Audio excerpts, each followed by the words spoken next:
First kiss. Her name was Amanda, and I was, gosh.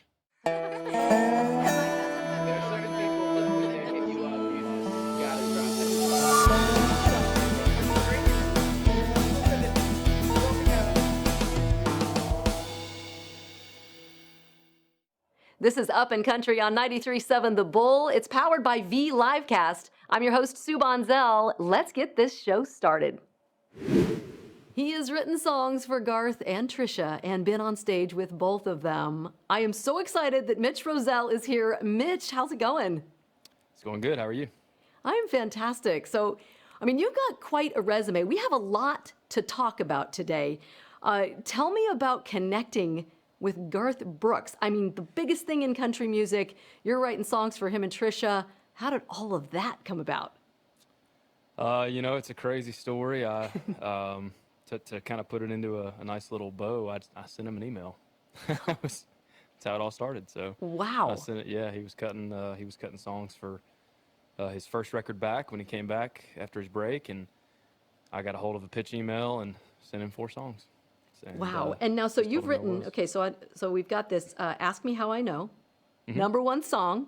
That's pretty exciting. All Day Long, that's the duet with Blake Shelton. Okay, so, we know who he Dive is. Bar. Dive Bar is that's Dive Bar. Yes, yes. Yep, okay, Dive Bar, that's one. Okay, and then That's What Cowboys Do. Correct.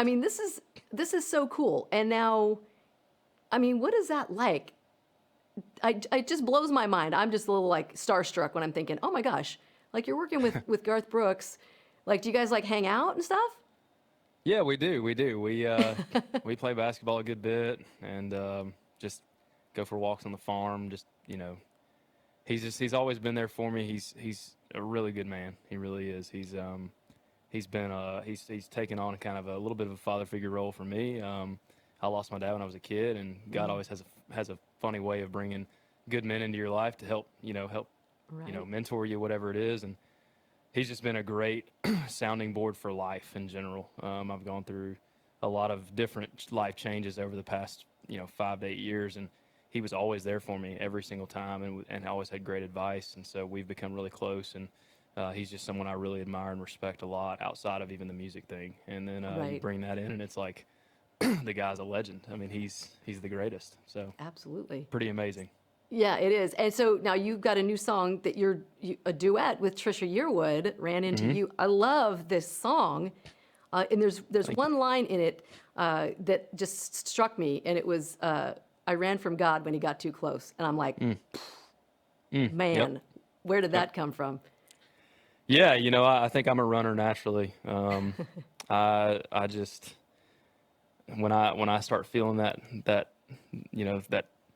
discomfort of someone getting a little too close, it's not even voluntary. I just have always done it, and it's taken me a lot of years and a lot of like self-awareness and just a lot of growing and hurting people, not meaning to, just hurting people Right. around me, not meaning to do it, and seeing that it was me, that was the problem in a lot of that, and so I've grown up a lot, still fight it, like we all have those demons we got to fight, but yeah, when God's trying to push you somewhere because He knows it's where you need to be, I'm the first guy to stand up and go, well, wait, but I want to go that way, Right. So it's it's definitely real for me. I try to write from a real place, and that song's definitely very real for me.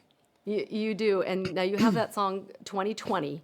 And that's got multiple millions of views on YouTube. Tell me about writing that song, because that song is that's about unity and bringing us together with everything that's going on. So tell me about that song.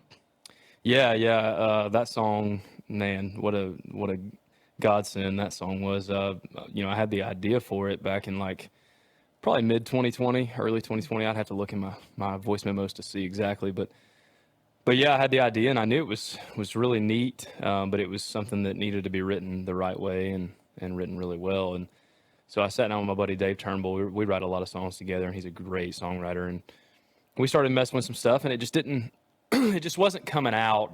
We were having to fight a little too hard for it, And I do believe you have to work hard and fight for great stuff. I'm a definitely a digger when it comes to writing, but it was a little too hard. So we put it on the side for a minute. And then a few months later, it was December of 2020. I was writing my buddy Phil O'Donnell. We call him Phil Billy. And he's a great dude, written some great songs, big hits. And we were throwing out ideas, and I said, man, look, I've got this thing that Dave and I started, and we just kind of put it on the back burner. And if I'm going to write this thing, it needs to be written now, because we're running out of daylight here. And I told him the idea and told him some of the lines we had, and he was like, dude, he goes, I love that. I said, he said, please, let's write that. And I was like, okay, cool, let's do it. So we wrote the song. We wrote all the lyrics pretty much, and finished the song out, and it was a totally different melody, totally different. Wow. It was like minor. It was in a minor key, and it was just very different. And again, I always tell people, I hold the pen. That night, I felt like God just kind of lightning bolted me and went, hey, you need to mess with this melody. And I just completely changed it. And I sent it to both those guys and said, hey, I don't want to, I hate to like make these big changes unilaterally, but what do y'all think of this? And they both were like, man, this is great. It's better. And Wow. So yeah, we went and recorded it like the next night, or that, I can't remember. It happened so fast. We recorded, I think, the next night or that night on piano with Gordon Moat. And I put it up on TikTok, and the next morning it just started like spiraling, like out of control, crazy numbers. So it was a wild ride for sure. So that's okay. So that's just one of the songs that came out of the pandemic. I'm assuming you wrote a lot of songs in the last 2 years. How many songs did you write while we've been going through all this stuff? It's funny. Actually, it's the opposite for me. Really? I was telling a buddy of mine yesterday. I met with a friend that I've known in town for years, and we were catching up because we hadn't seen each other in so long. And so he was giving me his pandemic breakdown, and then I gave him mine, and I was like, dude, I just couldn't hardly write because I think because I write so much about like life, and we weren't really living a whole lot of life during the beginning of the pandemic. We were just kind of all sitting around, and it was just like wasn't much going on, and it was just hard to be inspired by the stagnation, I guess. It's hard to write a song about Netflix, Yeah, exactly. There's only so many you can write, about the show you've seen 4 times. So yeah, it was tough for me. I mean, I wrote some, but it wasn't like a normal amount of writing for me. And I think I struggled too with the Zoom thing, because I like to be, there's an energy with human beings, with whatever you're doing. It doesn't matter what it is, but with songwriting for me, it's that energy in the room with another human. It's just cool. It's a cool dynamic that you can't always get through a screen, Yeah, So it was tough. You're right. Tough for me. It's the energy, especially in doing something creative like that, where you're expected to be creative and to be open and let it flow. And it's like, man, when you just don't have that energy, it's a little bit harder to get it going. Yeah, absolutely, 100%. Now, so do you have 3 boys? I do. Yeah, I have 3 boys. How old are they? They are, let's see. My oldest will be 6 in April. My middle will be 3 in April, and then we have a 5-month-old. So. Oh my goodness. Yeah. Now, I think there's a song that you sing with one of the boys. Is it? So is it a song about, you talking about the one about my dad and about my son? Is that the one you're talking about? I was thinking of a different one, but I want to hear about that. Okay, so that's the one talking about. It's not out yet, but I have played it a couple of times live. So which song are you referring to? And I think I saw a video of Baba Black Sheep. Okay, blah blah blah. Yeah, that's a classic in our house. Classic. Yeah, that's a big classic in our house. Yeah, that's every night. So multiple awesome. times sometimes. Yeah. I love some of I've seen some of your videos, your TikToks with your kids. I mean, they just are adorable, and I know how important it is for you to be a dad to them. So what's like the biggest message you would want your boys to know from you? Well, thank you for saying they're adorable. I appreciate that. I agree with you. So, wow. Gosh, that is tough. So many things. I would say be yourself and always try to do the next right thing. Yeah. If I just had to make something quick. I think the be yourself, the authenticity, I think Yep. that's, Be Yep. who you're going to be, right? Amen. Find a way to get comfortable in your skin, and don't be afraid to be that person. I'm still working on that big time. I think we all are. I think we all yeah, are. I think yeah. it's, we're all a work in progress, right? Yep. Little Yep. baby steps, baby steps. Yeah, So I want to now, raise my boys to be bold, you're right. so go out there and just put it out there. Out something, and now you gave out your text number. Hmm. And so, and you were doing a promotion with your album. By the way, my best friend, she bought it, and she's like, "Oh my God, I love this album! It's so great." That's great. So you Thank got you. fans Total out thank you. here, and it was really funny because respond on these text messages. And at one point, I was thinking to myself, I saw something, and I was like, "Oh, I should send Mitch a text message." And I thought, "What are you, a stalker? Like, you weirdo? Like, why? Like, he doesn't know who you are." Have you had anybody like stalking you? Because since you've given out your text number. No, I mean, there's been a couple of like strange texts where unfortunately, and this is just the reality of I guess being in a position of having some public, awareness and I guess a fan base and all that. You're always going to have a couple of the people who I don't know if it's bad intentions. I don't know if they just have some mental issues. I don't know what it is, but they'll say something and you just kind of have to let it go. Yeah. As much as I have a real issue, like I have a hard time not responding to everybody. Sure. Because at least once, if you text me, chances are you're going to at least get a response to that. I can't respond to everybody. I have like Sure. 1,100 people Right. texting on the app, so I'd spend all day if I was going to respond to everybody. But I do try to respond to as many people as I can, and when I see them. And but yeah, there are some questionable things that come through sometimes where you just have to go. You know what? I'm going to let that one go. I just gotta move on. So. Right. Well, I mean, I appreciate you. You do such a great job with, connecting with your fans in that way and in keeping them inclusive in what you're doing. I just love that. So I appreciate you giving out your text line. Hey, I appreciate you saying that. I do try. I feel like I fail all the time to get back Nah. as much as I should, but it's nice to hear that. I appreciate it. So plans for 2022. What's going on in 2022? What's happening? Well, we're definitely going to be releasing music. Definitely working on a lot of content right now. I've cut a ton of songs, and just trying to just create community more and more with my fans, especially the ones who really connect with what I do and really love what I do. I wanna do. I'm doing some really cool things right now, taking some steps to build a platform and a community that's going to be really unique. And we haven't hard launched it yet. We've soft launched it, but we're going to hard launch it pretty soon. Just trying to bring that community into where we can have a really cool relationship, and I can share stuff with them, and they can share stuff with me, and all that. And then on the more macro scale, just trying to continue to just chip away at my goals. Just trying to hopefully eventually be on radio if I can get to that point, and then just really just trying to reach my potential. That's what I always kind of think about and try to focus on. I'm not walking anybody else's path. I'm walking mine. So Absolutely. trying to focus on that and just reach my potential and what God has planned for me. So Are you writing any songs for anyone else besides Garth and Trisha? I don't pitch a ton of songs. I like to kind of keep them back because I do I'm pursuing the artist thing, and I want to have plenty of songs that I love that I can have for my records. But I do pitch sometimes. But it's hard to get because there's so many great songwriters in town, and Well, yeah. yeah, But and a you lot of got the artists. resume. You got Well, Garth and thanks. Trisha on the resume. I mean, come on. It's a pretty good couple of people to have on there for sure. It helps. There's no doubt about that. Definitely. Well, when I have my guests on, I like to play a little game that we're going to get to in Okay. just a minute. But if you'd be willing to play a song for us, Okay, that'd sure. be Yeah. awesome. Yeah? I can do that. Let me grab a Okay, guitar. cool. Is that all right? Yeah, all right. Let me- He's I'll pick got a this thing couple of up. guitars to select from. This is a song I wrote for my wife. We had only been dating a few months at the time, but I was really inspired, because I was in a new relationship and wrote this song and just made it up. And then it's crazy. It's like it became our life. It's really cool, just to look back and it seems like prophetic. It's really weird, but it goes like this.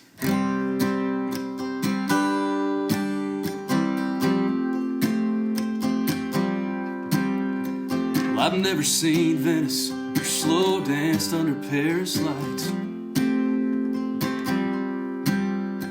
Never stood by the pyramids or hiked up the Great Divide.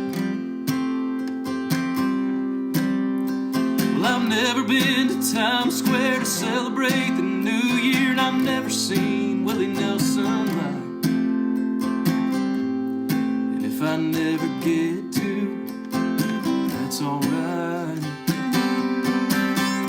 'Cause I've seen you with your hair down and your bare feet, dancing around the living room, spilling wine on your dress. And I've seen you on a bench seat in a tank top and your blue jeans, getting your lipstick on my neck. So if all I do is live in this small town with you and never leave, I've seen all I need to see.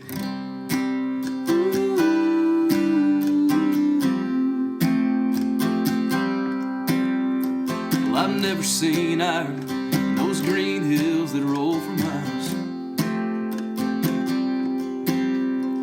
My guess is that they ain't got nothing in your green eyes. And I've never seen Niagara Falls or stood inside the prison walls with cash recorded live. Some may say I'm missing out, but that's a lie. 'Cause I've seen you and your songs on and you're singing words that are all wrong, and you swear to me that that's how it goes. And I've seen you in tears fall, 'cause the episode that you just saw felt like more than just a show. So if all I do is live in this small town with you and never leave, I've seen all I need to see.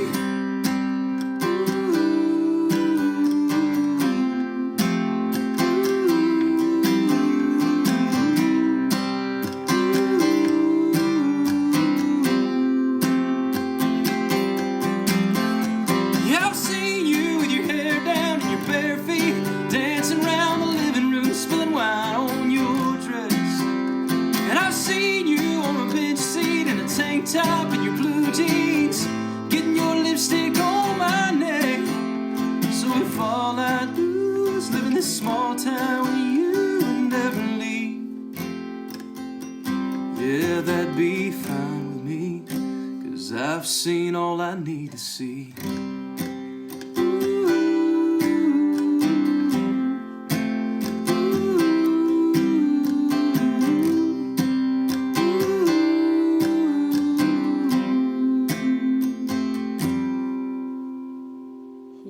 Yes. Oh, that was beautiful. Thank you so much for playing that. I love that song. I've heard that song. I've heard it on Spotify.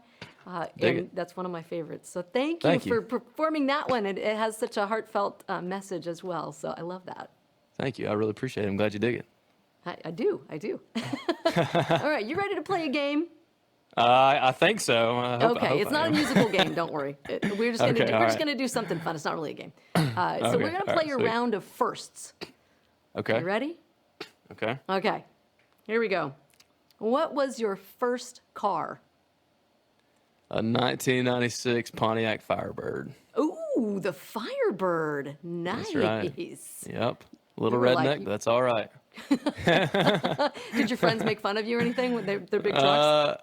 No. It was considered pretty cool, I guess. I was into Firebirds. muscle cars. I was just really into muscle cars, just anything muscle car. So, and I couldn't afford a real muscle car, so I had to get a newer, cheap V6 version of one. So, But Firebirds. Yeah. That's pretty hot. not bad. Pretty hot. Not bad. Yeah, it's not Okay, bad.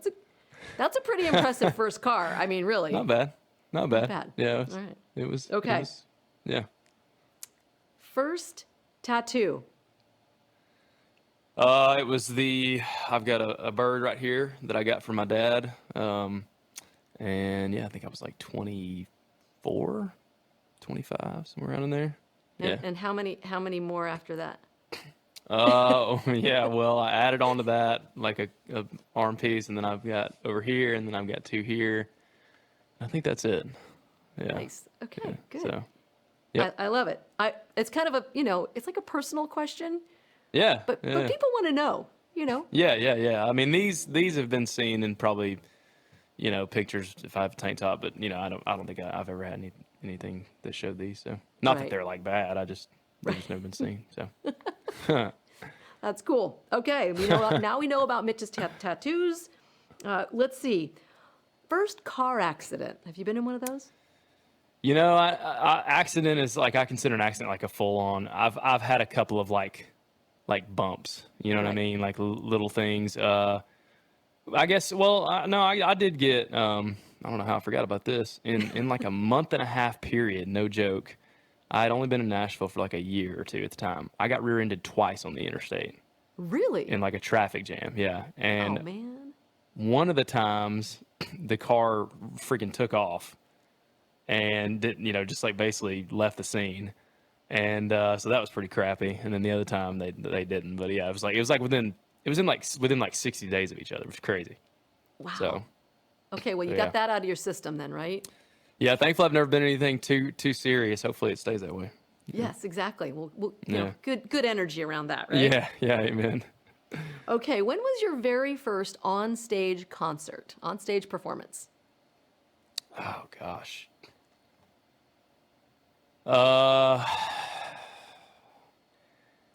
It would have probably been at like a festival. It was either the Strawberry Festival, or I think a thing called Down Home Days back near where I grew up. And I think it was one of those two. First time I ever played on stage. Yeah. And how old were you?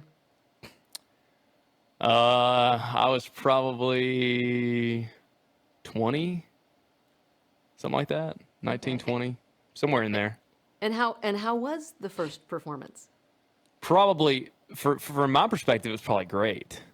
But in reality, it was probably absolutely horrible. so, so yeah, that's the reality. Yeah. No, you know what? I doubt it, because I honestly, the way that I look at it, even for people who are like, new to it and everything, it's like, you got to have the guts, man. And I give kudos to anybody who goes and gets on a stage and plays for people. You got guts. Yeah, I get that. It did take me a while to get comfortable. And sure. I mean, even then I wasn't comfortable, but you just do it anyways. You know that the more you do it, the better you're going to get. So I was going to say, it's just like anything else. It's like you just kind of get in the groove, and the first couple ones are like, you look back and you go, oh my God, that was horrible. Oh, and now you're like, nope, I'm better. Yep. And I keep getting better. So we were all Good. scared to death when our mom or dad dropped us off at school that first day. Right. But, I mean, I don't really know many people that weren't scared, at least nervous a little bit. Of course. But then you figure it out, So it's Yep. just like anything else. That's what we're doing. We're figuring it out for sure. That's right. Okay, what was your first job? First job, I was picking up golf balls at a driving range down the road from my house. Yeah, I was driving the little You drive golf the cart. cart? I did. Yep. That's fun. And so do I you did. golf also? I do. That's like my biggest hobby for sure. Yeah, I'm There you an go. So avid that's what- golfer. Yep. That's what you're doing when you're not doing music, right? Oh, absolutely. Well, yeah, when I'm not wrangling these kids and Right. doing something with my wife or whatever. Yeah, I try to play as much as I can. I built the wall next to me here. I built a golf simulator in that room. That was like my one gift to myself. I didn't buy any cars. I didn't do any. I'm not a real extravagant dude. I didn't go on any trips. I didn't do anything like that. I bought a launch monitor that I had been wanting for so long when I had my first hit. So I yeah. love that. That is perfect. Yep. And then you can still be, I mean, are the kids, like, are they interested? I mean, not the little one, but Yeah. So my 5-year-old is let's just say he's very gifted. Very Ooh, gifted. okay. Yeah, it's been really fun. So some of my fans are aware. I've posted a few videos. I really am wary because I don't want to like, yeah, I could probably create him his own page and there's no telling how many views he would get. right. But I also don't want to I don't want to put that kind of pressure on him this young. For me, I'm not knocking anybody who does. That's everybody's choice. But for me, I want to give him a chance. I would love for him to play and chase it, but I don't want him to feel like that's what he has to do. So Yeah, keep it fun. Keep it fun, because Yeah. that's what it should be, right? absolutely. Should Absolutely. be fun. Amen. Okay. First kiss. What was her name and how old were you? First kiss. Her name was Amanda. And I was, gosh, 13, I think 13, 12 or 13, something like And that. did you have a very long, relationship? Oh, it was really long. It was at least a month. I mean, yeah, Like, hey, that's pretty yeah. good at 13. I mean, That's come not on. bad. That's not bad. Yeah, I mean, there's yeah. plenty It of was. adults that can't even do that, Yeah, yeah. It was a little skating rink magic that night. at the skating Yeah. rink even. Oh I love yeah, it. yeah. Couldn't So couldn't draw it romantic. up any better than that's right. Yeah. There's a song in there somewhere. Epic fairy tale. Yeah. Okay. First time you ever drank a beer?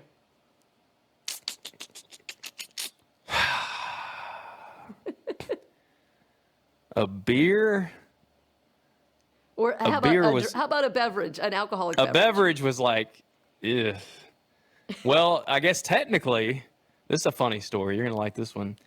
When I was a kid, my dad, I would go see my dad every other weekend, and we were really, really close. But my dad had nothing, like no money. Like we lived in a tiny, tiny town in East Tennessee, and the cost of living was nothing, and we still couldn't hardly afford to even live there. That's how he just didn't never had much. But one night I came and I was with him that weekend, and we didn't even have money for like Coke. Okay, so we drank water. You drank water because that's all we had. So I came in the living room, and him and technically she was my grandmother-in-law, but she was like a second mom to me. And they owned a business together, and they lived in an apartment. They had a couple bedroom apartment just because split rent. And and so I came in and they had this dark liquid in their glass, and I was like, what the heck? Like, I can't believe y'all are drinking some Coke without me. Like I was pissed. And my dad, he didn't even blink. Like he already saw the opportunity here to completely just get a huge kick out of this. So he was like, "Oh, yeah, well, yeah, you want a sip?" And I was like, "Well, yeah." And I went over and took a sip, and it was a red wine. And I about puked. It was so, I mean, back then, it was so disgusting. It was probably cheap red wine, too. And they just started dying laughing. And so that was the first time I ever actually took a sip of something. I was probably 7 or 8. And, he just thought it was hilarious. And looking back, it was hilarious. But sure it yeah, was. so that was the first time. And then probably 13 or 14, I had just a mixed drink, just randomly. And then, but I was never a big drinker. Like even like through college, I barely drank at all. I mean, I'd go out and hang with buddies, but I was more of like, I was an introvert. I like to hang out just with my buddies. I didn't care to go party and all that stuff. So Right. Well, do Yeah. you drink wine at all now, or did that ruin yeah, you back then? my wife, surprisingly, I hated it for the longest time. My wife has slowly won me over. I mean, I'm still a whiskey guy. Like I just, I'll if I'm gonna make something, once a week or something, I'll mix up one of my bourbons and some ginger ale or something like that. But I do like some red wine. It is good now. Yeah. So Okay, good. We got the I wasn't skinny. scarred for life. Yeah, I wasn't scarred for life. It's a good story though, because you think about, especially as like parents, where you kind of like, well, your kids are still a little bit young, but you mess with them a little bit, and it's kind of fun. Oh yeah, absolutely, absolutely. Like, Yeah, you it's gotta hilarious. have fun with them. Absolutely. And if anything, he kind of probably deterred me from drinking, as a kid, like because you go through late middle and high school, you're going to have an opportunity at some point. And I probably was thinking, I ain't trying that crap. I've been down this road before. Right? So Yeah. That's funny he that you might say have. that, because I'm thinking about my mother back in the day. She quit a long time ago, but she was a smoker when we were much younger. And and I said, well, what is that like? And she said, you want to try it? And I said, sure. Yeah. Yeah. And never, It's ever actually, again. there's something to that. I mean, obviously we don't want to tell the cops that we're doing this, but Right. I mean, there's something to it. Like if you get a bad, experience with, and correlate it with whatever it is you don't want them doing too young, Totally. not a bad idea, It's- He might have knew what he was doing all along. Right. I love that. Well, this has been so much fun. I'm excited for all of your big plans in 2022. Everybody needs to follow Mitch on socials. You can just find you on just Mitch Rossell. Yep, that's right. Yeah. Okay. Well, thank you so much, and we'll look forward to all of the fun stuff in 2022. Thank you, Sue. I appreciate the time. Thanks for tuning in to Up and Country, where we have new episodes every Tuesday. And be sure to visit upandcountry.com for all of the episodes and information about our VIP club, where you're going to get exclusive backstage access. And if you're on Instagram or TikTok, make sure to follow me, Sue Bonzell. I'll see you next week.